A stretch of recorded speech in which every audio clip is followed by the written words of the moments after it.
Yes, Charlie finally getting his moment here. He has a whole list. He has a whole list. There's so many things going on right now. There are. So, you know, we don't have a caller that they told me about yet. So jump right into it. What do you want to talk about first? The first thing I want to say is last night I was at Wesselman's, which is just a market close to us, and I was purchasing some ice cream to go on the cherry pie. That sounds delicious. Anyway, this has never happened to me before.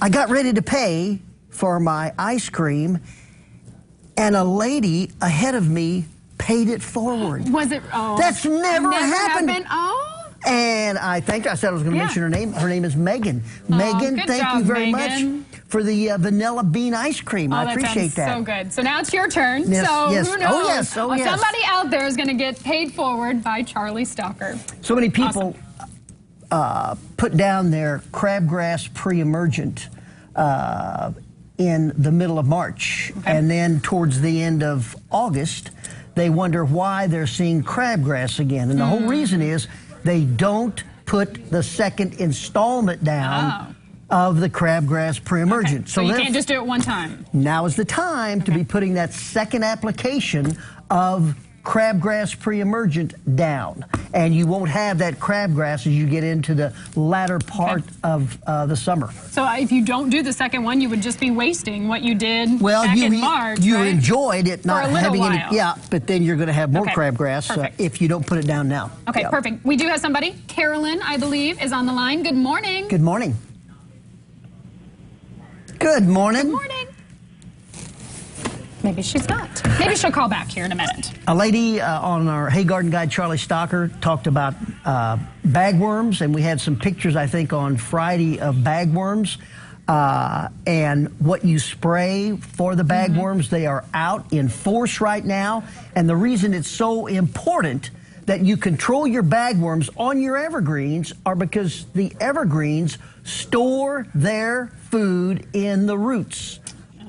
Store their food in the needles, and as a result, if a blight comes through like the bagworms and they take the needles off, you no longer have any foodstuffs for the evergreens, so they're really gone.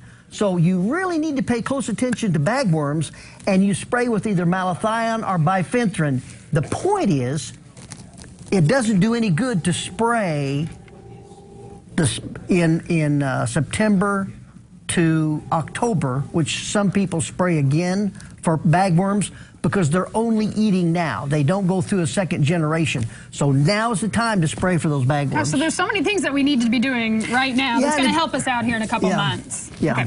Tina, I believe, is on the line. Let's say good morning to her. Morning, Tina.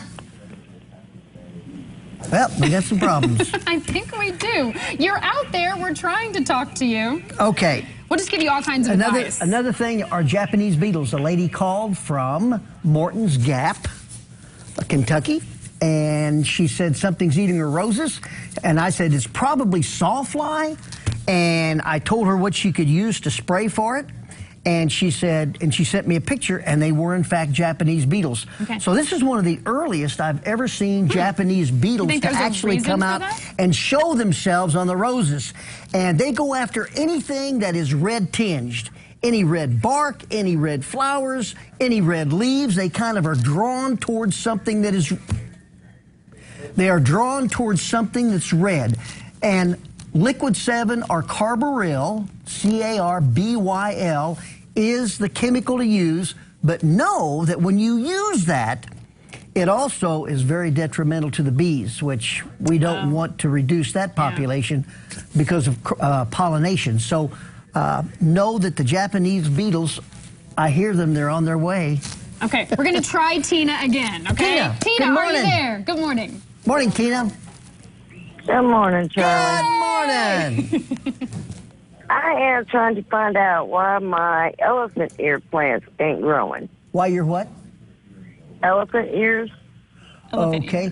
There's no the only thing I can think of is if you store your elephant ears, if you store your caladiums and the like, the summer flowering, what they consider summer flowering balls, elephant ears, gladiolas, etc. If when you plant them in the springtime, that bulb is soft, that means there's no endosperm, there's no life in that bulb. And a 2, you may have planted too deep. And when you do plant, put a little bone meal or superphosphate in the bottom of the hole. And now all I can tell you is it's a waiting game. Yeah. We'll just have to see what happens there. Thank you, Tina. We're going to be right back after this with Charlie once again. So that number at the bottom of your screen there, 270-827-7961. Get your call in, and Charlie will answer your question. And I know he's got more on his list, too, to give us more of his advice. So we'll be right back.